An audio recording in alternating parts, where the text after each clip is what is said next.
Hello, it's me, Kadra, but you can call me Kay. Welcome in. Today it feels a little different because I'm doing soft talking instead of whispering. So most of the time for ASMR streams I do whispering, so it may be a little scuffed with talking, but we'll figure it out. Welcome in Xanfer, welcome in TJ, welcome in Lila. And also welcome any lurkers, and if you're watching the VOD, welcome in as well. And Tori, welcome in, welcome in. Hope you're all doing well today. Today, we're going to be celebrating 2 months to Halloween, a little over 2 months. We'll say today's Summerween, I guess. Something like that. But we're going to be reading some scary stories, some short scary stories. Most of these aren't actually going to be too scary, so the first ones we have are from a book called Scaries Stories to Tell in the Dark, which is kind of, I read it in school, like in middle school. Like, it's kind of kid-friendly, I guess. I mean, it's spooky, but it's nothing too scary here. And then I also have 1 or 2 short stories by Roald Dahl. Roald Dahl did like Charlie and the Chocolate Factory. He wrote the book for it, so he has a couple short, kind of spooky stories too. Halloween, yippee, yeah. So, celebrating the holiday early. I feel like I sound so weird when I do soft talking. I don't mean to do vocal fry too much, just kind of how it is.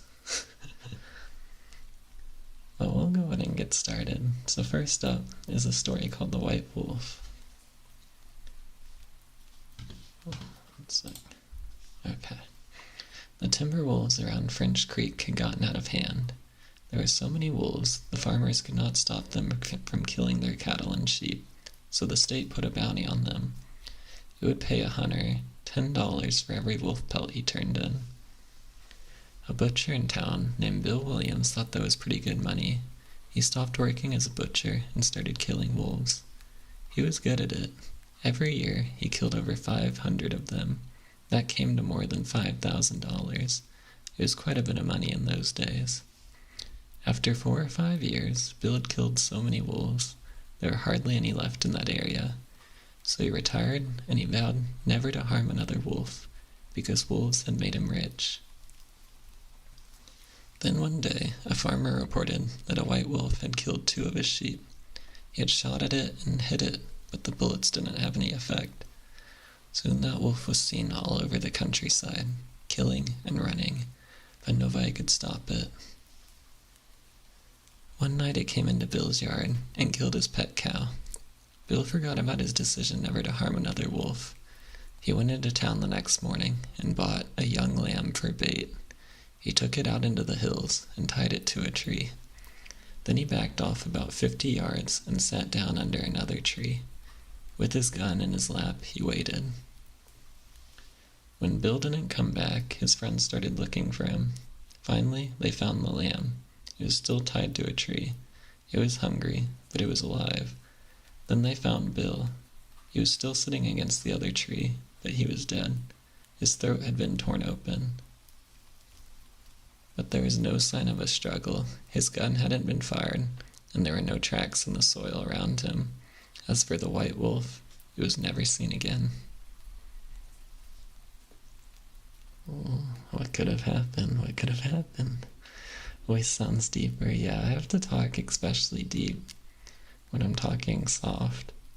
I feel like I can't make my voice soft unless I talk deeper than usual. I could probably talk higher up, but it works better deeper.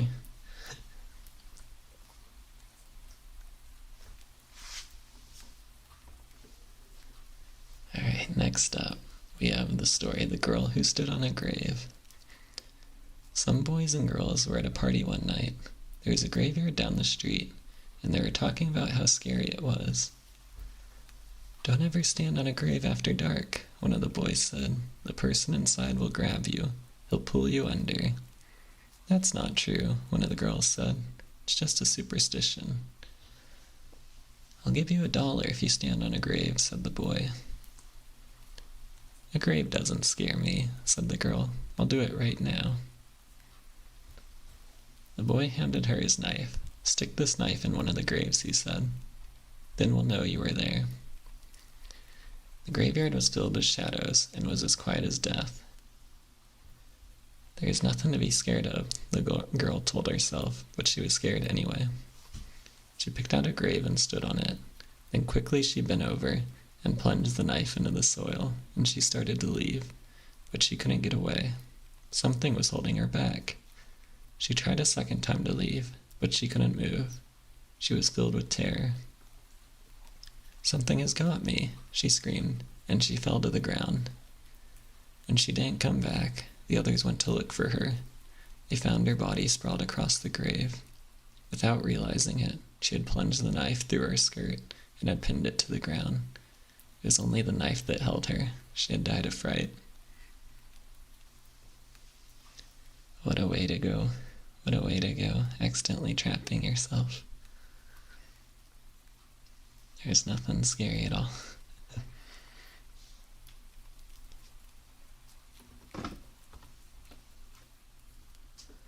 Actually hilarious. Yeah, some of these are more funny than scary. They're all supposed to be kind of family friendly. This is still ASMR. I didn't want to scare anyone too much. I want you to be able to sleep well after this. Hi, Requisics. Welcome in. Next up, we have Room for One More. A man named Joseph Blackwell came to Philadelphia on a business trip. He stayed with friends in the big house they owned outside the city. That night, they had a good time visiting, but when Blackwell went to bed, he tossed and turned and couldn't sleep. Sometime during the night, he heard a car turn into the driveway. He went into the window to see who was arriving at such a late hour. In the moonlight, he saw a long black hearse filled with people. The driver of the hearse looked up at him. When Blackwell saw his queer, hideous face, he shuddered. The driver called to him, "There's room for one more." Then he waited for a minute or two, and he drove off. In the morning, Blackwell told his friends what had happened. "You were dreaming," they said. "I must have been," he said, "but it didn't seem like a dream." After breakfast, he went into Philadelphia. He spent the day high above the city, in one of the new office buildings there. Late in the afternoon, he was waiting for an elevator to take him back down to the street, but when it arrived, it was very crowded. One of the passengers looked out and called to him. "There's room for one more," he said. It was the driver of the hearse. "No thanks," said Blackwell. "I'll get the next one." The doors closed, and the elevator started down. There was shrieking and screaming, then the sound of a crash. The elevator had fallen to the bottom of the shaft. Everyone aboard was killed.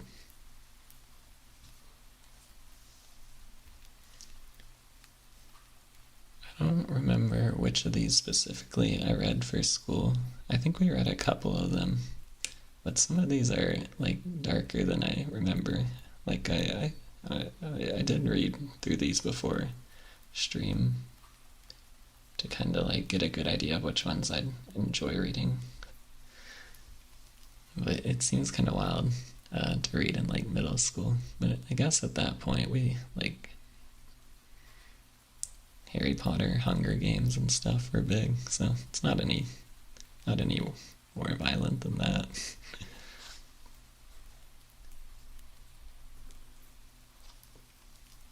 Next up, we have The Wendigo. This one's actually based on a longer novel, apparently. But this whole short story collection is kind of a bunch of retellings of either classic or fables or just stories the author had heard. A wealthy man wanted to go hunting in a part of northern Canada where few people ever hunted. He traveled to a trading post and tried to find a guide to take him, but no one would do it. It was too dangerous, they said. Finally, he found an Indian who needed more money badly, and he agreed to take him. The Indian's name was Defago. They made camp in the snow near a large frozen lake. For 3 days they hunted, but they had nothing to show for it. The third night a windstorm came up. They lay in their tent, listening to the wind howling and the trees whipping back and forth. To see the storm better, the hunter opened the tent flap. What he saw startled him. There wasn't a breath of air stirring, and the trees were standing perfectly still. Yet he could hear the wind howling, and the more he listened, the more it sounded as if it were calling Defago's name. Defago, it called. Defago. I must be losing my mind, the hunter thought.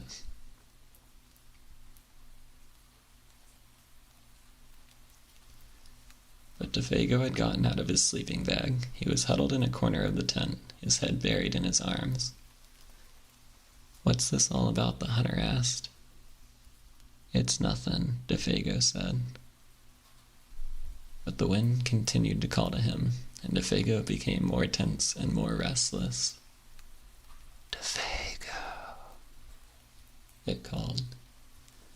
Defago. Suddenly he jumped to his feet, and he began to run from the tent, but the hunter grabbed him and wrestled him to the ground. "You can't leave me out here," the hunter shouted. Then the wind called again, and Defago broke loose and ran into the darkness. The hunter could hear him screaming as he went. Again and again he cried, "Oh, my fiery feet, my burning feet of fire." Then his voice faded away, and the wind died down. At daybreak the hunter followed Defago's tracks in the snow. They went through the woods, down towards the lake, then out onto the ice.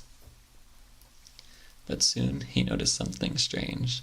The steps Defago had taken got longer and longer. They were so long, no human being could have taken them, as if something had helped him to hurry away. The hunter followed the tracks out to the middle of the lake, but there they disappeared. At first he thought that Defago had fallen through the ice, but there wasn't any hole. Then he thought that something had pulled him off the ice into the sky, but that made no sense. As he stood wondering what had happened, the wind picked up again. Soon it was howling, as it had the night before. Then he heard Defago's voice. It was coming from up above, and again he heard Defago screaming, "My fiery feet, my burning feet." But there was nothing to be seen. Now the hunter wanted to leave that place as fast as he could. He went back to camp and packed. Then he left some food for Defago, and he started out. Weeks later, he reached civilization. The following year, he went back to hunt in that area again. He went to the same trading post to look for a guide. The people there could not explain what had happened to Defago that night, but they had not seen him since then. "Maybe it was the Wendigo," one of them said, and he laughed. "It's supposed to come with the wind. It drags you along at great speed until your feet are burned away, and more of you than that. Then it carries you into the sky, and it drops you. Just a crazy story, but that's what some of the Indians say." A few days later, the hunter was at the trading post again. An Indian came in and sat by the fire. He had a blanket wrapped around him, and he wore his hat so that you couldn't see his face. The hunter thought there was something familiar about him. He walked over and he asked, "Are you Defago?" The Indian didn't answer. "Do you know anything about him?"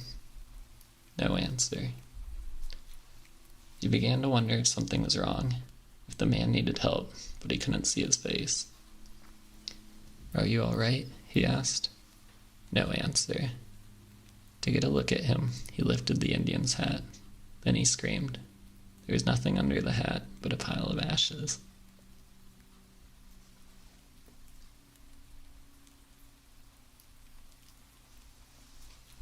I don't think I know what a Wendigo is supposed to be. I thought it was like a skinwalker sort of thing. But maybe that's not right. I think, isn't the game Until Dawn have a Wendigo, maybe? I don't know.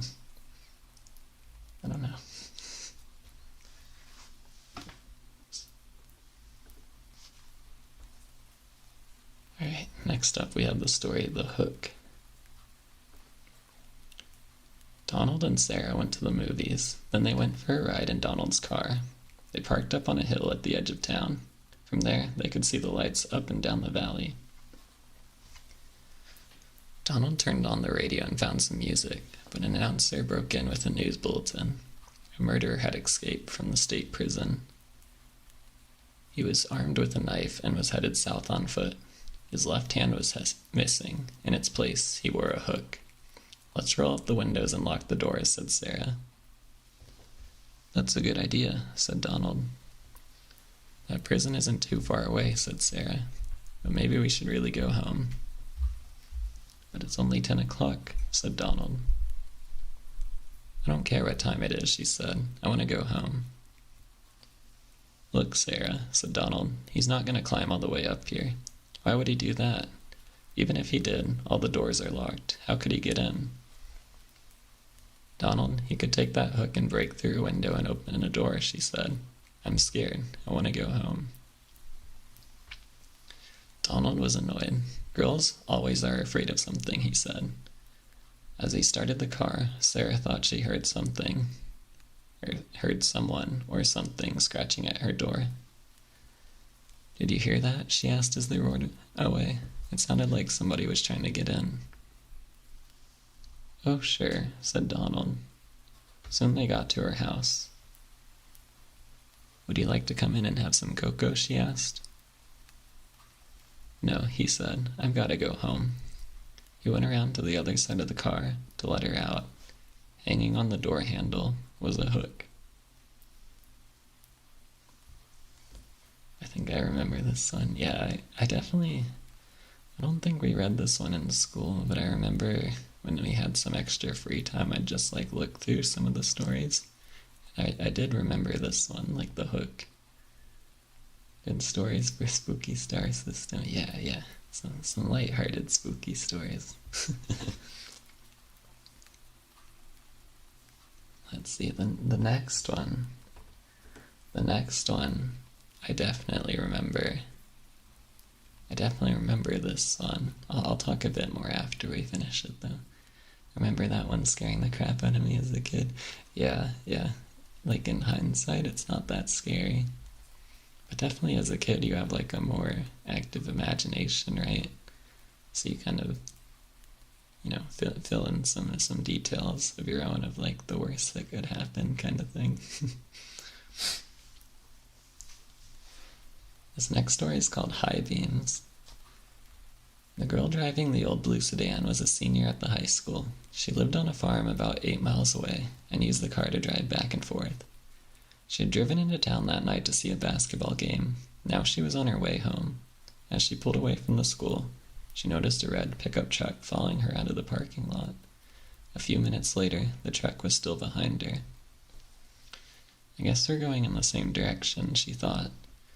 She began to watch the truck in her mirror. When she changed her speed, the driver of the truck changed his speed.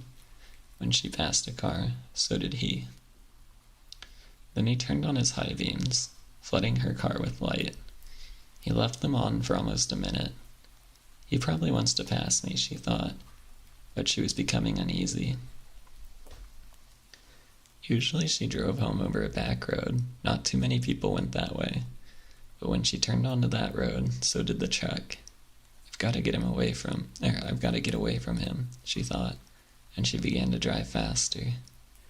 Then he turned his high beams on again. After a minute, he turned them off. Then he turned them on again and off again. She drove even faster, but the truck driver stayed right behind her. Then he turned his high beams on again. Once more, her car was ablaze with light. What is he doing, she wondered. What does he want? Then he turned them off again. But a minute later, he had them on again, and he left them on.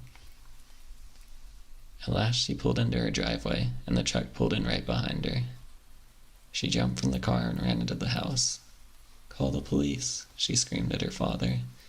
Out in the driveway, she could see the driver of the truck. He had a gun in his hand. When the police arrived, they started to arrest him, but he pointed to the girl's car. "You don't want me," he said. "You want him." Crouched behind the driver's seat, there was a man with a knife. As the driver of the truck explained it, the man slipped into the girl's car just before she left the school. He saw it happen, but there was no way he could stop it. He thought about getting the police, but he was afraid to leave her, so he followed her car. Each time the man in the back seat reached out to overpower her, the driver of the truck turned on his high beams. Then the man dropped down, afraid that somebody might see him.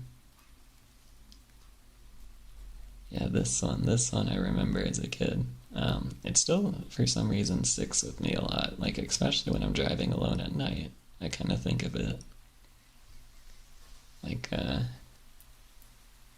assume maybe the person that's driving behind me with their high beams on accident is actually trying to save me from a murder in the back seat and not just, somebody who left their high beams on and is blinding me.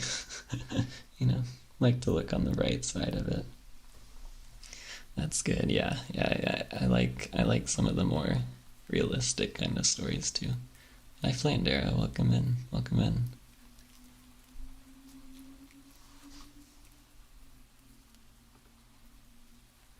Also, it was mentioned the illustrations in this book, like, all of them had at least one illustration for the story. Like, High Beams had one. This next one does, but all the illustrations are, like, really creepy for no reason. So they kind of stuck with me for a while.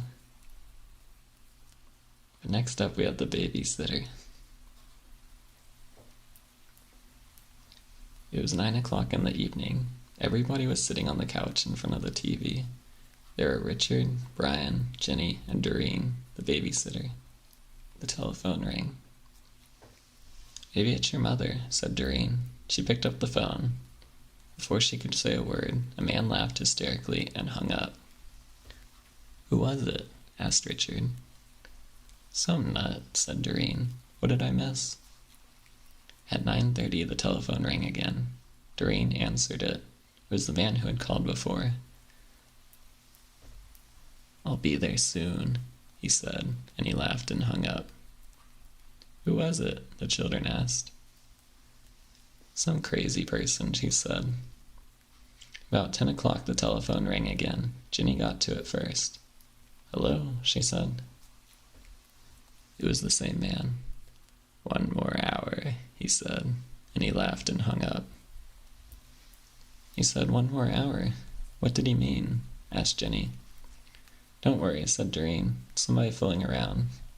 "I'm scared," said Jenny. About 10:30, the telephone rang once more. When Doreen picked it up, the man said, "Pretty soon now," and he laughed. "Why are you doing this?" Doreen screamed, and hung up. "Was it that guy again?" asked Brian. "Yes," said Doreen. "I'm going to call the operator and complain." The operator told her to call back if it happened again, and she would try to trace the call. At 11 o'clock, the telephone rang again. Doreen answered it. "Very soon now," the man said, and he laughed and hung up. Doreen called the operator. Almost at once she called back. "That person is calling from a telephone upstairs," she said. "You'd better leave. I'll get the police." Just then, a door upstairs opened. A man they had never seen before started down the stairs towards them. As they ran from the house, he was smiling in a very strange way. A few minutes later, the police found him there and arrested him.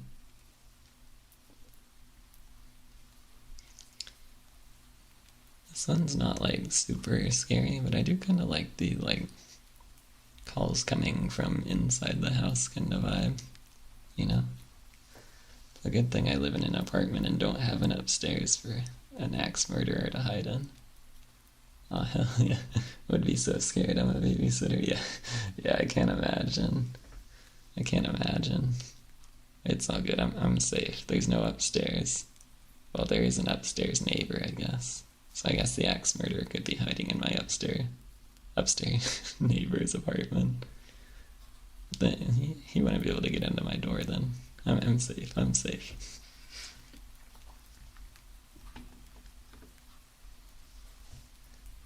This next story, I do remember this one. It's very short. It's 1 page. but this is called the viper. A widow lived alone on the top floor of an apartment house. One morning, her telephone rang.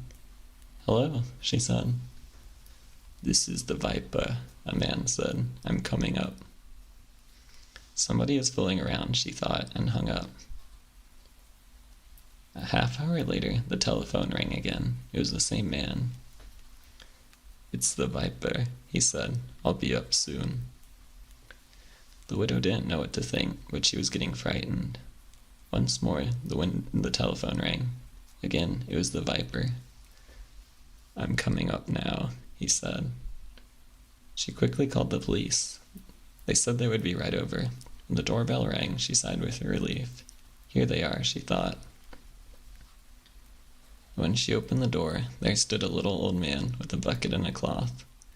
"I am the viper," he said. "I wish to wash and wipe the windows." That's the whole story.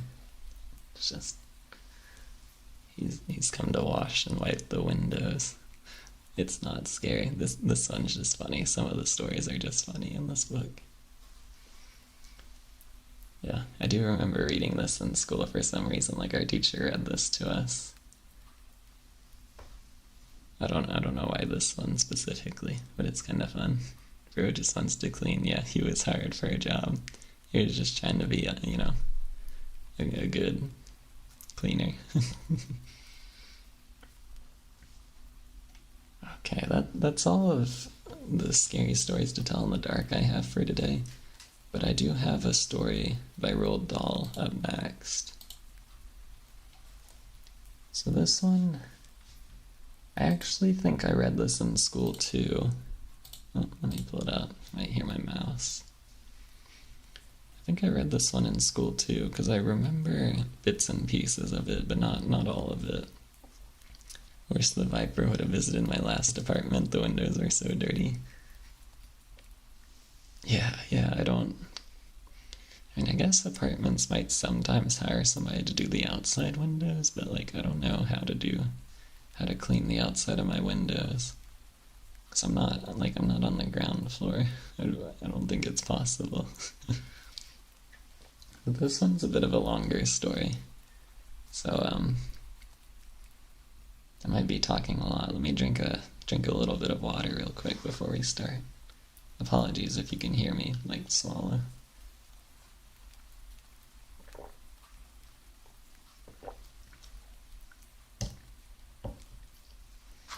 Also, I'm not used to, talking much. I sometimes trip over my words when reading things out loud. I'd say it's going pretty decently by my own opinion. Water drinking ASMR. Yeah, you can hear me absolutely chug this glass of water right next to me. But yeah, this is Roald Dahl, as I mentioned. He wrote Charlie and the Chocolate Factory, or is it? Which one's the book called? One of them's called Willy Wonka and the Chocolate Factory, and one of them's called Charlie and the Chocolate Factory, to differentiate between the movie and the book, but I can never remember. He also wrote the BFG and the story for Fantastic Mr. Fox that the movie was based on. So a lot of children's books. We'll go ahead and get started. This is called Lamb to the Slaughter. Oh, actually, before I start, apparently there's some typos in this story, so I'll try my best if I run into one, but it may trip me up for a second. The room was warm and clean, the curtains drawn, the 2 table lamps alight, hers and the one by the empty chair opposite.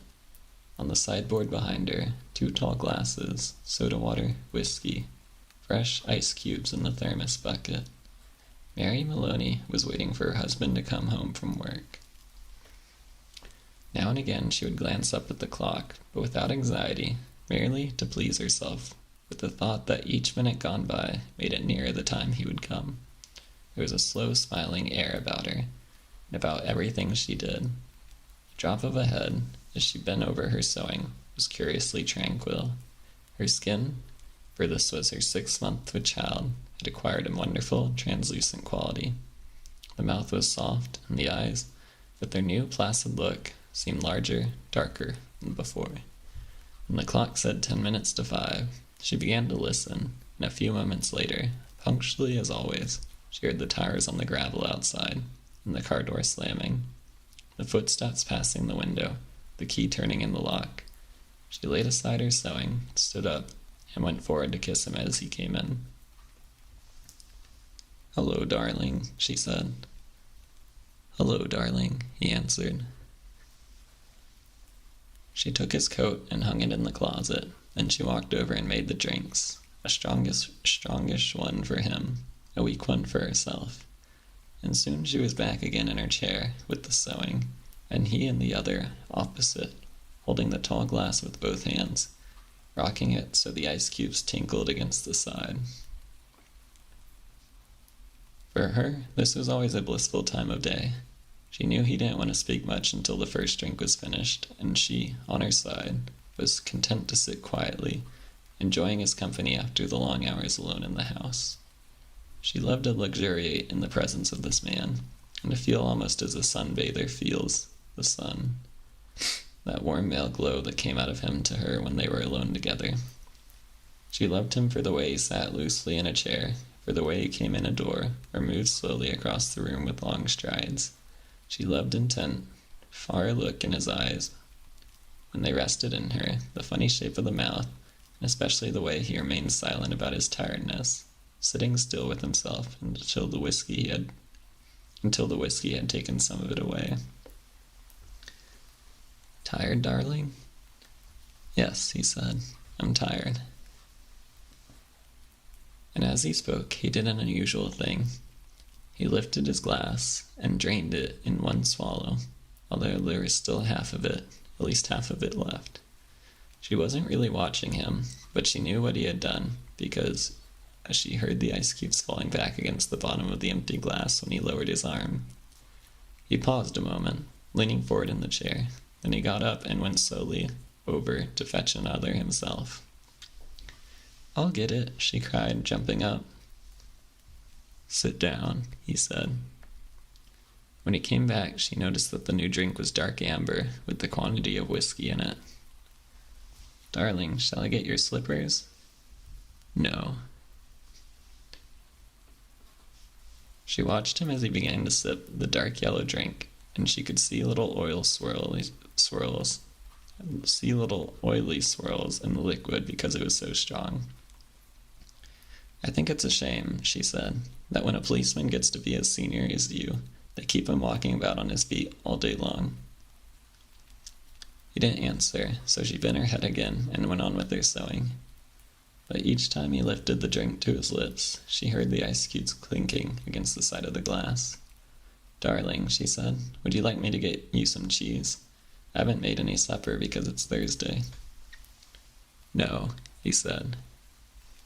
"If you're too tired to eat out," she went on, "it's still not too late. There's plenty of meat and stuff in the freezer, and you can have it right here, and not even move out of the chair." Her eyes waited on him for an answer, a smile, a little nod, but he made no sign. "Anyway," she went on, "I'll get you some cheese and crackers first." "I don't want it," he said. She moved uneasily in her chair, the large eyes still watching his face. "But you must eat. I'll fix it anyway, and then you can have it or not, as you like." She stood up and placed her sewing on the table by the lamp. "Sit down," he said. "Just for a minute, sit down." It wasn't till then that she began to get frightened. "Go on," he said. "Sit down." She lowered herself back into the chair, watching him all the time with those large, bewildered eyes.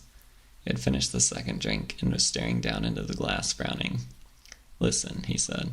"I've got something to tell you." "What is it, darling? What's the matter?"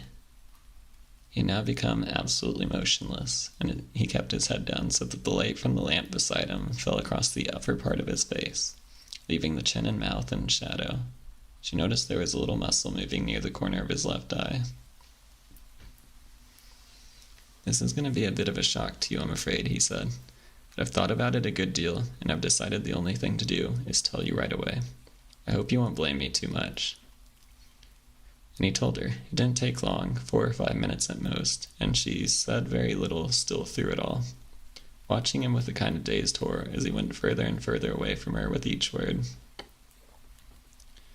"So there it is," he added, "and I know it's kind of a bad time to be telling you, but there simply wasn't any other way.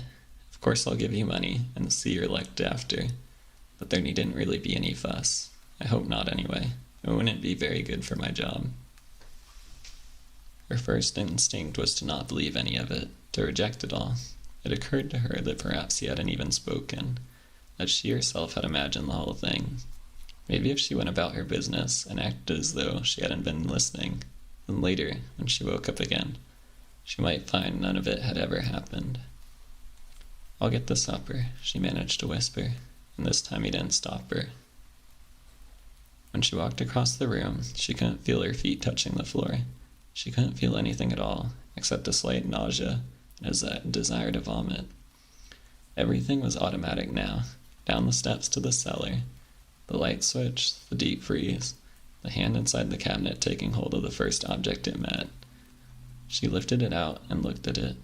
It was wrapped in paper, so she took off the paper and looked at it again.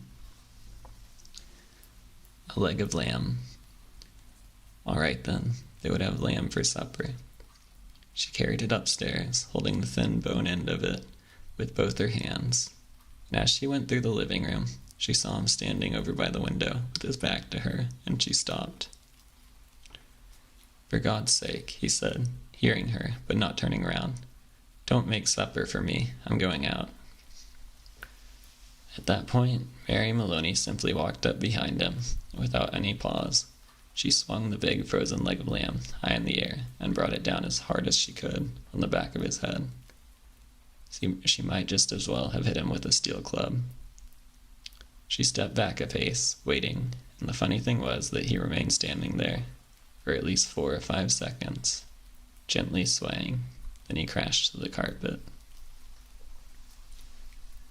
The violence of the crash, the noise, the small table overturning, helped bring her out of her shock. She came out slowly, feeling cold and surprised, and she stood for a while, blinking at the body, still holding the ridiculous piece of meat tight with both hands. "All right," she told herself, "so I've killed him." It was extraordinary now, how clear her mind had become all of a sudden. She began thinking very fast. As the wife of a detective, she knew quite well what the penalty would be. That was fine. It made no difference to her. In fact, it would be a relief. On the other hand, what about the child? What were the laws about murderers with unborn children? Did they kill them both, mother and child? Or did they wait until the 10th month? What did they do? Mary Maloney didn't know, and she certainly wasn't prepared to take a chance. She carried the meat into the kitchen, placed it on a pan, turned the oven on high, and shoved it inside.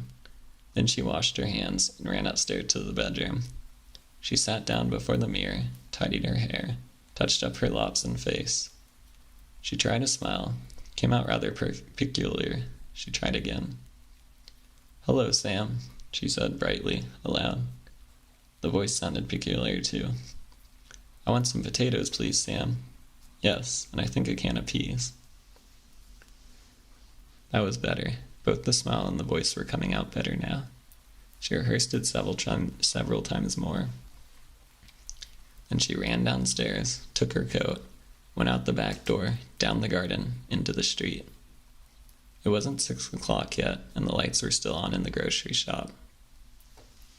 "Hello, Sam," she said brightly, smiling at the man behind the counter. "Why, good evening, Mrs. Maloney. How are you?" "I want some potatoes, please, Sam. Yes, and I think a can of peas." The man turned and reached up behind him on the shelf for the peas. "Patrick's decided he's tired and doesn't want to eat out tonight," she told him. "We usually go out on Thursdays, you know, and now he's caught with me without any vegetables in the house." "Then how about meat, Mrs. Maloney?" "No, I've got meat, thanks. I've got a nice leg of lamb from the freezer." "Oh." I don't know much like cooking it frozen, Sam, but I'm taking a chance on it this time. You think it'll be alright? Personally, the grocer said, I don't believe it makes any difference. You want those Idaho potatoes? Oh yes, that will be fine. 2 of those. Anything else? The grocer cocked his head on one side, looking at her pleasantly. How about afterwards? What are you going to give him for afterwards? Well, what would you suggest, Sam? The man glanced around his shop. How about a nice big slice of cheesecake? I know he likes that. Perfect, she said. He loves it. When it was all wrapped up and she had paid, she put on her brightest smile and said, Thank you, Sam. Good night. Good night, Mrs. Maloney, and thank you. And now she told herself as she hurried back. All she was doing now, she was returning home to her husband, and as he was waiting for his supper, and she must cook it good and make it as tasty as possible, because the poor man was tired, and if, when she entered the house, she happened to find anything unusual, or tragic, or terrible, then naturally it would be a shock, and she'd become frantic with grief and horror. Mind you, she wasn't expecting to find anything. She was just going home with the vegetables. Mrs. Patrick Maloney going home with the vegetables on Thursday evening to cook supper for her husband. That's the way, she told herself. Do everything right and natural. Keep things absolutely natural, and there will be no need for any acting at all. Therefore, when she entered the kitchen by the back door, she was humming a little tune to herself and smiling. Patrick, she called, how are you, darling? She put the parcel down on the table and went through into the living room. When she saw him lying there on the floor, with his legs doubled up, and one arm twisted back underneath his body, it really was rather a shock. All the old love and longing for him welled up inside her, and she ran over to him, knelt down beside him, and began to cry her heart out. It was easy. No acting was necessary. A few minutes later, she got up and went to the phone. She knew the number of the police station, and when the man at the other end answered, she cried to him, Quick, come quick, Patrick's dead. Who's speaking? Mrs. Maloney, Mrs. Patrick Maloney. You mean Patrick Maloney's dead? I think so, she sobbed. He's lying on the floor, and I think he's dead. Be right over, the man said. The car came very quickly, and when she opened the front door, 2 policemen walked in. She knew them both. She knew nearly all the men at that precinct, and she fell right into a chair, then went over to join the other one, who was called O'Malley, kneeling by the body. Is he dead? She cried. I'm afraid he is. What happened? Briefly, she told her story about going out to the grocer and coming back to find him on the floor. While she was talking, crying and talking, Noonan discovered a small patch of congealed blood on the dead man's head. He showed it to O'Malley, who got up at once and hurried to the phone. Soon other men began to come into the house. First a doctor, then 2 detectives, one of whom she knew by name. Later, a police photographer arrived and took pictures, and a man who knew about fingerprints. There was a great deal of whispering and muttering beside the corpse. And the detectives kept asking her a lot of questions, but they always treated her kindly. She told her story again, this time right from the beginning, when Patrick had come in and she was sewing, and he was tired, so tired, he hadn't wanted to go out for supper. She told him how she'd put the meat in the oven. It's there now cooking, and how she'd slopped out to the grocer for vegetables and come back to find him lying on the floor. Which grocer? One of the detectives asked. She told him, and he turned and whispered something to the other detective, who immediately went outside into the street. In 15 minutes he was back with a page of notes, and there was more whispering, and through her sobbing she heard a few of the whispered phrases. Acted quite normal, very cheerful, wanted to give him a good supper, peas, cheesecake. Impossible that she... After a while, the photographer and the doctor departed, and the 2 other men came in and took the corpse away on a stretcher. Then the fingerprint man went away. The 2 detectives remained, and so did the 2 policemen. They were exceptionally nice to her, and Jack Noonan asked if she wouldn't rather go somewhere else, to her sister's house perhaps, or to his own wife who would take care of her and put her up for the night. No, she said. She didn't feel she could move even a yard at the moment. Would they mind awfully if she stayed just where she was until she felt better? She didn't feel too good at the moment, she really didn't.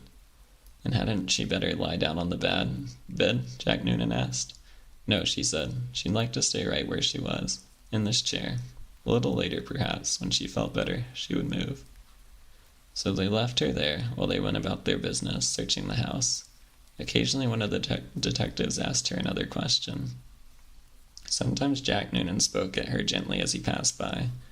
Her husband, he told her, had been killed by a blow on the back of the head, administered by a heavy blunt instrument, almost certainly a large piece of metal. They were looking for the weapon.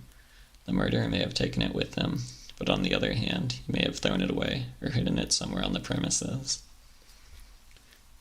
It's the old story, he said. Get the weapon, and you've got the man. Later, one of the detectives came up and sat beside her. Did she know, he asked, of anything in the house that could have been used as the weapon? Would she mind having a look around to see if anything was missing? A very big spanner, for example, or a heavy metal vase. They didn't have any heavy metal vases, she said. Or a big spanner. She didn't think they had anything like a big spanner, but there might be some things like that in the garage. The search went on. She knew there were other policemen in the garden all around the house. She could hear their footsteps on the gravel outside, and sometimes she saw a flash of a torch through a chink in the curtains. It began to get late, nearly 9, she noticed by the clock on the mantel. The foreman searching the room seemed to be growing weary, a trifle exasperated.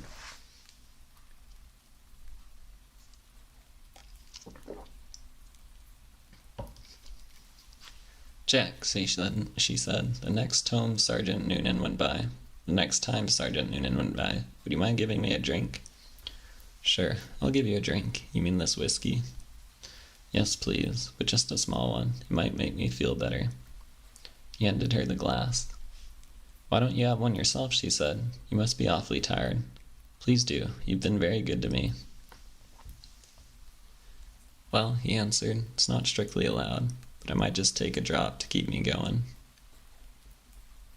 One by one, the others came in and were persuaded to take a little nip of whiskey. They stood around rather awkwardly with the drinks in their hands, uncomfortable in her presence, trying to say consoling things to her.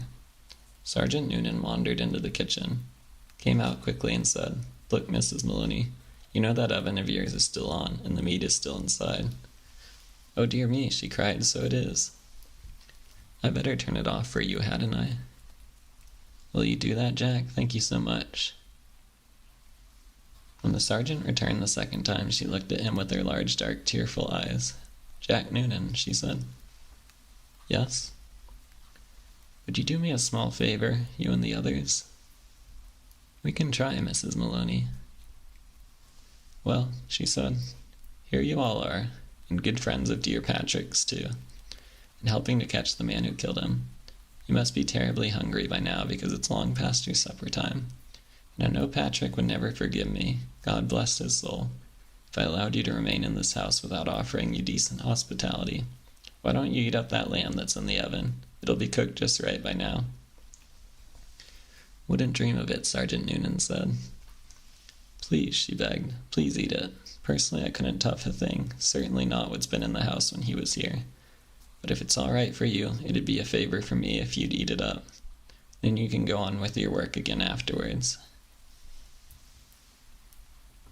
There was a good deal of hesitating among the 4 policemen, but they were clearly hungry, and in the end they were persuaded to go into the kitchen and help themselves. The woman stayed where she was, listening to them speaking among themselves, their voices thick and sloppy because their mouths were full of meat. Have some more, Charlie? No, better not finish it. She wants us to finish it. She said so. Be doing her a favor. Okay, then. Give me some more. That's a hell of a big club the gut must have used to hit poor Patrick, one of them said. The doc says his skull was smashed all to pieces just like from a sledgehammer. That's why it ought to be easy to find.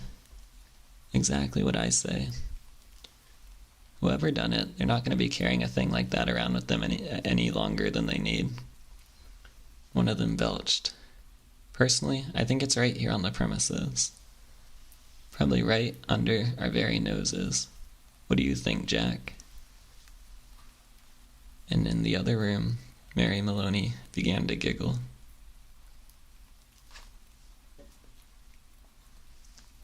Kind of a fun story. I remember reading this in school, I think. It was used as like an example of, what's the word? Dramatic irony? Because like you, the viewer, know what's happening. So it's like ironic, like kind of funny. Something like that. I don't remember exactly how it goes. That's kind of fun. Nothing too spooky. Again, I didn't want to, read you anything that would actually scare you. Make it so you can't actually fall asleep tonight.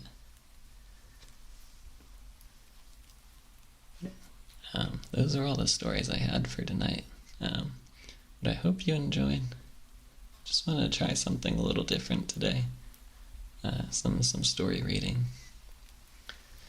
What's today? Today is Tuesday. Either tomorrow or Thursday, I'll probably have a no talking ASMR like triggers video, or not video, live stream again, just to kind of go back to the usual. But this is fun for like a little change of pace, Thanks for the reading. Those are pretty good. I'm glad you enjoyed. Yeah, I thought they were just more on the fun side. I didn't want. I was looking for stories like like a Goosebumps level, nothing that would be like. I'm not gonna sit here and read all of like a Stephen King novel or something too. One, because I don't have the time for that, and two, wanted something a bit more fun than like scary. It was fun. See ya. Have a good day/night. Thank you. Hope you all have a good day or night too. I will be wrapping it up now, but yeah, in the next, probably tomorrow, I'll have a no talking ASMR like triggers stream. But if not tomorrow night, then it'll be on Thursday. But hope you have a nice rest of your Summerween. Summerween might be an actual day, but we'll declare this Tuesday as Summerween today. So thanks for the stream. Thank you. Alright, before I go, we'll do the usual. I'll give you, tuck you into bed. I don't have anything that can sound like I'm tucking you into bed, but I'll tuck you into bed. Give you a quick smooch,